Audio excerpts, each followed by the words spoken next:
Hello friends, आप सबका cost free coaching में स्वागत है। आज मैं आप लोगों को समास की ट्रिक बता रही हूँ। ट्रिक, परिभाषा। समास सम प्लस आस से मिलकर बना हुआ है जिसका शाब्दिक अर्थ संक्षेप होता है। ये तो परिभाषा है इसकी।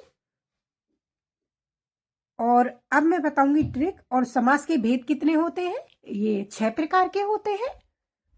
अब देखिए, अव्ययी भाव समास, तत्पुरुष समास, कर्मधारय समास, द्विगु समास, द्वंद्व समास, बहुब्रीहि समास। सॉरी। अब अव्ययी भाव समास, पहले शब्द में उपसर्ग लगा होता है। क्या है? पहले शब्द में उपसर्ग लगा होता है। जैसे यथा, प्रति, अनु आदि। उदाहरण, यथाशक्ति, शक्ति के अनुसार, प्रतिदिन, प्रत्येक दिन, रातों रात, रात ही रात में। ये तो आपका अव्ययीभाव समास हो गया। अब इसकी ट्रिक देखिए। सबसे इजी इसमें यही तरीका है, इसमें उपसर्ग का प्रयोग होता है। तत्पुरुष समास, पहला पद सहायक या अप्रधान सॉरी, दूसरा पद प्रधान होता है। दोनों पद किसी ना किसी कारक चिन्ह से बंधे होते हैं। उदाहरण, राजपुत्र, राजा का पुत्र, राज रानी, राजा की रानी, रोगग्रस्त, रोग से ग्रस्त। इसकी ट्रिक क्या है? कारक चिन्ह का प्रयोग होता है। कर्मधारय समास, जहां पर पहला पद विशेषण और दूसरा पद विशेष्य होता है वहां कर्मधारय समास होता है। क्या है इसमें? पहला पद विशेषण, दूसरा पद विशेष्य। उदाहरण देखिए इसका। महादेव, महान है जो देव। पीतांबर, पीला है जो अंबर। नीलकमल, नीला है जो कमल। नीलगाय, नीली है जो गाय। इसकी ट्रिक है जो से इसका उत्तर मिलता है। जैसे महादेव है ना, महान है जो देव, है जो, इसका मतलब ये, इससे उत्तर मिल रहा है तो कर्मधारय समास है। द्विगु समास, द्विगु समास का पहला पद संख्यावाची विशेषण होता है और दूसरा पद प्रधान होता है। उदाहरण, चौराहा, 4 राहों का समूह। नवग्रह, 9 ग्रह। नवरात्रि, 9 रात्रि।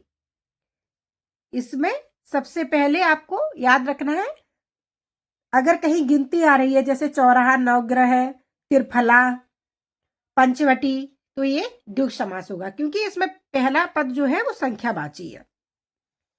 द्वंद्व समास, दोनों पद प्रधान होते हैं तथा योजक चिन्ह का प्रयोग होता है।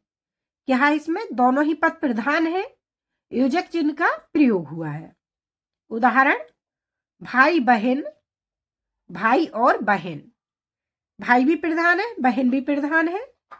माता पिता, माता और पिता, ये दोनों भी प्रधान है, माता प्रधान, पिता प्रधान। पाप पुण्य, पाप और पुण्य। गंगा यमुना, गंगा और यमुना। इसकी ट्रिक है, यहाँ योजक चिन्ह का प्रयोग होता है या एक सबसे ज्यादा है इसमें समझने की बात, विलोम शब्द। अगर विलोम शब्द दिख रहा है तो द्वंद्व समास होगा। इसमें थोड़ा एक कंफ्यूजन आपका दूर कर दे रही हूं। योजक चिन्ह तो अव्ययी भाव में भी कहीं कहीं दिया गया है पर उसमें विलोम नहीं होता है। आप ये करके देख लीजिएगा, अगर विलोम नहीं हो रहा है तो अव्ययी भाव में, विलोम है तो आपका द्वंद्व समास है और दोनों पद प्रधान है इसमें। बहुव्रीहि समास,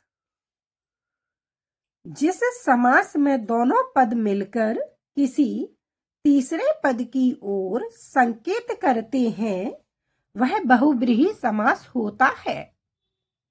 तीसरी पद की ओर जो संकेत करते हैं वह बहुव्रीहि समास होता है। उदाहरण, नीला है कंठ जिसका, अर्थात शिव। महान है जो वीर, अर्थात हनुमान। 10 है आनन जिसके, अर्थात रावण। यहाँ क्या हुआ है, ट्रिक देखिए इसकी। यहाँ ज्यादातर भगवान के नाम अर्थात में उत्तर मिलता है। एक तो बहुब्रीहि समास में यह होता है कि भगवान का नाम मिलता है, दूसरा ये इसमें अर्थात से उत्तर मिलता है। नीला है कंठ जिसका, अर्थात शिव। लंबा है उदर जिसका, अर्थात लंबोदर गणेश जी। तो इस तरह से आपको इसमें उत्तर मिलेगा बहुब्रीहि समास में।